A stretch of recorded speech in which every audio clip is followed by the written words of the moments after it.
All right, so let's take a look at this problem.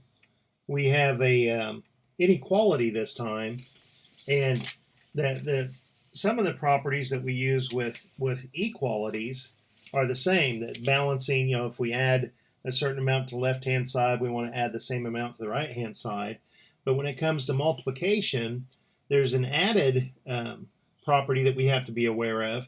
If you multiply or divide an inequality by a negative number, you have to change the direction of the arrow, the direction of the inequality. Right now it's pointing to the right. If I were to multiply or divide both sides of this equation by a negative number, I would have to flip that and make it point to the left. So that's something that you have to be aware of, because otherwise you will get a wrong answer. So if it may be that we won't have to do that in this problem, but most likely we will. So on the left-hand side, we have two factors, but on the right-hand side, we have two terms. Terms are separated by addition and subtraction, factors with multiplication or division. So we want to multiply everything inside the parentheses by 6. And so we have 6 times 7x, which is 42x. Multiplication distributes over subtraction, and 6 times 1 is 6. So now that's two terms. And the idea with inequalities, just like with an equal sign, with an equation, that we want to get the variable by itself.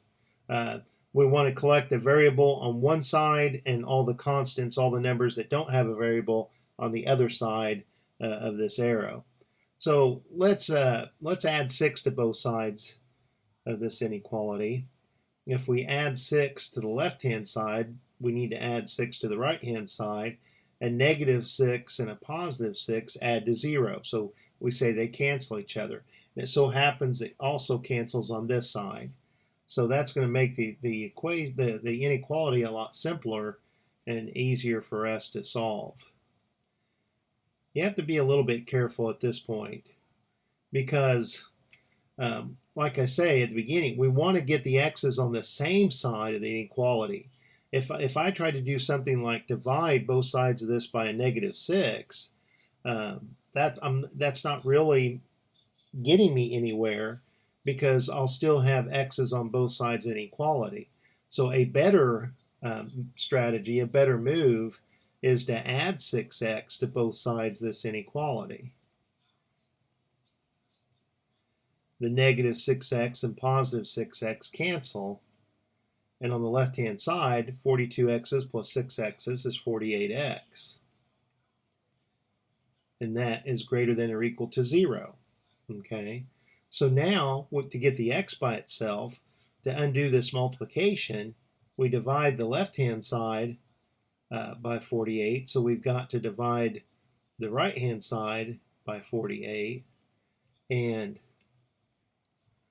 48 divided by 48 is 1. And we have x is greater than or equal to 0, because 0 divided by 48 is 0.